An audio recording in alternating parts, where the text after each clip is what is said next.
October 1999. Spooky season, which is coming up here in the real world, the real timeline. You know I'm excited about that. Got to start watching scary movies every night. I wish I had the time for that. But October 1999. I don't know what I was doing with my life, working at Frame Art. I remember that much. And I'm sure doing spooky things with friends. But I also read some books. Let's jump in. The first book in October 1999 was McNally's Dilemma by Lawrence Sanders and Vincent Lardo. And this is Archie McNally down in Florida, rich, devil may care. But there's a woman named Melva Williams who has been arrested for murdering her husband. And she asks Archie to look after her daughter, keep her out of the press and that sort of thing. And Archie agrees, but things aren't what they seem. So this is I think the first book after Lawrence Sanders' death. The first one actually written by Vincent Lardo. I don't know how much, if there was an outline or anything else, or if Lawrence Sanders had already written some of it, but it's not all Lawrence Sanders. And you can tell a little bit. It's pretty close. It's not quite, I can't believe it's not butter, if you know what I mean. Next up, this one's tough. This is tough, folks. Freezer Burn by Joe R. Lansdale. So we've got a guy named Bill Roberts. He's his mother has died, but he doesn't want to tell anyone because he wants to keep collecting her Social Security checks, but he's afraid to cash them. So he and a couple idiot friends decide to pull off a robbery. Things go wrong, of course, and Bill Roberts ends up with a circus sideshow. And then we get into some serious noir territory with a femme fatale and all sorts of shenanigans. And this is one I have to pick up. I do not have a copy of it. I need to find another copy and I need to reread it because I was a little disappointed. I love Joe Lansdale. And maybe I was just in the wrong mood. I don't know. But this would be at the bottom. Not that it's a horrible book. It would be at the bottom of my Joe Lansdale best of list. Towards the bottom, bottom portion. Not saying it's the very bottom. I don't know, I just disappointed in it. But again, it's Joe Lansdale. It's not horrible. Just, for me, not up to his usual quality. But that could have been my mood. I do need to reread it. All right, then we have Naked Pictures of Famous People by Jon Stewart. I don't know if this Jon Stewart guy thinks he's a comedian or something. I read this book. There's not a single naked picture of famous people in it. You think you're funny, Jon Stewart? Actually, I don't know if that's true. There might be a couple naked famous people in this book. But basically, it's just, let's see. I wrote down how many? 19 essays from Jon Stewart, of course, all comedy things, politics and life and different stuff. I like Jon Stewart. I loved him on The Daily Show, and I thought this was a very funny book. Then we have, actually another bit of a disappointment for me, Fountain Society by Wes Craven. And this is, I don't know how much the back cover or the inside flap of the dust jacket would tell you. Basically, you've got this like weapons manufacturer guy, and I think his wife, and then some other couple that somehow is connected, but it all comes down to secret government cloning and sort of reaching for immortality. And it was fine, just didn't blow me away. It was a fine, interesting story I've read, better versions of this kind of story. But if you're a fan of Wes Craven, maybe check it out. All right, then we have Trilogy of the Blood Curse, Book 3, Dark Prophecy by Gerbod Fleming. Obviously, the final book in the Blood Curse trilogy. Everything comes to a head, although there is a lot of rehashing what went on in the first two books, which is, the Blood Curse, making vampires go crazy into a feeding frenzy and then eventually dying. And did I even write down, I don't know, Owain, the main character, trying to figure it out, trying to stop it, trying to save the vampire world. So again, as I've said, for all of these sort of World of Darkness, Vampire the Masquerade books, if you like that setting, you're probably going to enjoy this book. Interesting vampire lore, politics, interesting kind of stuff. To me, I enjoyed it. Let's see. Then we have Spider-Man Goblin Moon by Kurt Busiek and Nathan Archer. I'm never sure how to pronounce Kurt's last name, but he is, I think, a fantastic comic book writer. And in this book, basically, Norman Osborn has convinced the public that his unmasking as the Green Goblin was not real news. And so he's able to continue on in everyday society and just make hell for Peter Parker. And this is kind of a story where it's more about Norman Osborn and Peter Parker than it is about Spider-Man and Green Goblin. But it works. It's well written. It's fun. It's interesting. And you got Spider-Man up against his greatest enemy. It's good stuff.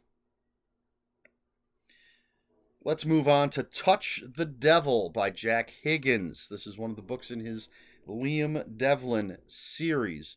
And we have this guy who is a terrorist, a bad guy, and currently is dealing in weapons with the backing of Russia.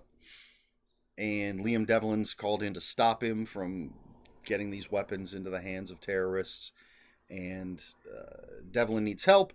So a part of the book is he's breaking this other guy out of prison because he needs that guy's help in stopping the bad guy. It's your general Jack Higgins thriller goodness. Love the character of Liam Devlin, and I like Jack Higgins, and this is a good one.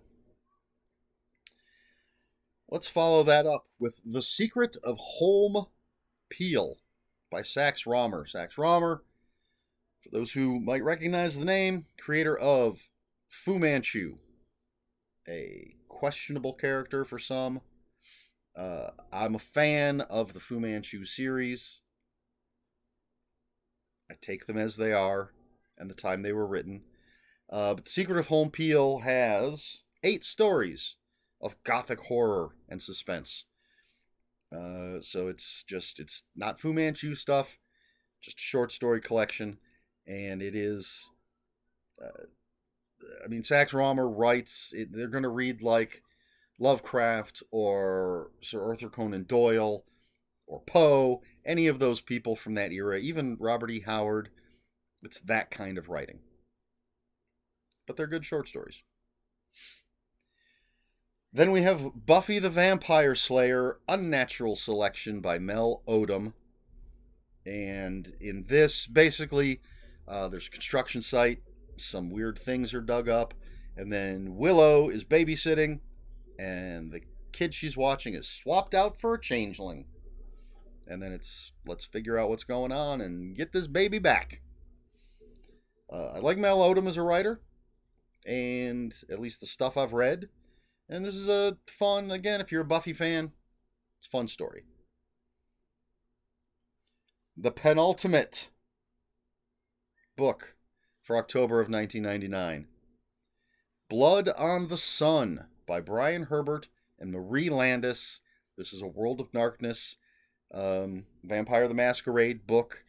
And in this, it takes place during World War II, and you have a vampire working as a code breaker in the Pacific who falls in love with a Japanese human. And so it's a sort of star-crossed lovers. Also, you've got, once the Allies versus the Axis kind of thing going on. I think it's an interesting setting and setup for a World of Darkness vampire story. It's often fun to see these types of characters, these scenarios in different times. And then finally, the last book for October of 1999. Another disappointment. Probably the most disappointing, well, definitely the most disappointing book of October 1999.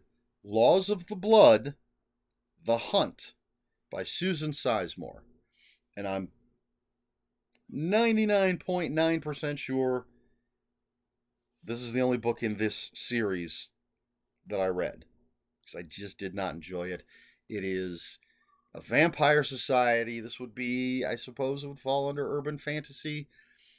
Vampire society, and there's world building with the rules and how vampires live in the modern world and blah blah blah. And the main character is in charge of the hunt. I assume he has some official title. So there comes a point where vampires need to feed on humans. There are rules against it, but then this character will organize the hunt. And so he picks the victims, and he sets the rules for the hunt and what has to happen. But of course, things aren't ever going to go as planned. There's always going to be people that push back, whatever. And it just, I don't know, it didn't do anything for me at all. I say disappointed, but I don't know that I had high expectations, because I don't think I have ever read this author before. It's the first in a brand new series, but I just didn't think it was that good. As I said, never really went back and read any of the others, I'm pretty sure. But that's it. That's what I read in October of 1999. Question for this video. Once again, I did not think ahead. Excuse me. So, let's go with this. If there is a series of books and you read the first book and you don't necessarily just outright hate it, but you don't think it's that good, do you read any of the other books in the series? I would say at least 80% of the time I will not. I've mentioned before, I've given authors and books a second chance. Sometimes I'm pleasantly surprised. But I can say, like I said, I'm pretty sure I never read another one of these books. The Laws of the Blood. I read the first Anita Baker. Is that the character's name? The vampire hunter lady that the later books became, allegedly, they're like half porn. Anita Blake. That's it. Anita Blake. I read the first book of those. Didn't do anything for me. Have never read another one. I'm actually trying to think of an example where I did continue reading. But what about you? If you there's a series. Either you've come to it after 3, 4, 5 books are already out, or it says right on the cover, first in a new series when it comes out. If you read that, if you're disappointed, do you give the rest of the series a chance? Dark Tower, perfect example. I've read The Gunslinger 1.5 times. Was so excited about it when it first came out, and was really disappointed in it. And then I thought years and years and years later that I would try the author's preferred edition or whatever it is, and read about half of it and gave up. But people keep telling me You got to get past that first book. So at some point, I'm going to do it again. I will reread The Gunslinger, and then I will continue on. Simply based on so many people saying that it's worth reading the entire series. But what about you? Tell me your thoughts about book series. And if you, we'll take it even further. First book or two, really good. Next book or two, not nearly as good. Do you keep going? Is it just a fluke? And I guess at this point I'm talking about series that are all written by the same author. Because you do have, like, if you want to call the Buffy the Vampire series books, the Buffy the Vampire Slayer books, a series, they're written by a number of different authors. So you're going to have ups and downs. Plus, it's not like one long continuing. Well, no, but then not all series are. Whatever. Hopefully you understand the question. Hopefully you have an answer. Let me know in the comments below. If you have any comments, questions, corrections, please put those in the comments below. Comments are open for spoilers. Just post spoiler warning. We try to be polite here on my channel. Please like, share, and subscribe. All the usual YouTube stuff. If you'd care to follow me on social media, my Twitter is @Ronan5757. My Instagram, where I post pictures of books, comic books, board games, and bony animals, is Eric Smith 5757. That's Eric with a K, ERIKSMITH 5757. And on Blue Sky, I am @EL Smith. That's all I have for you this week. So until next week, read more books.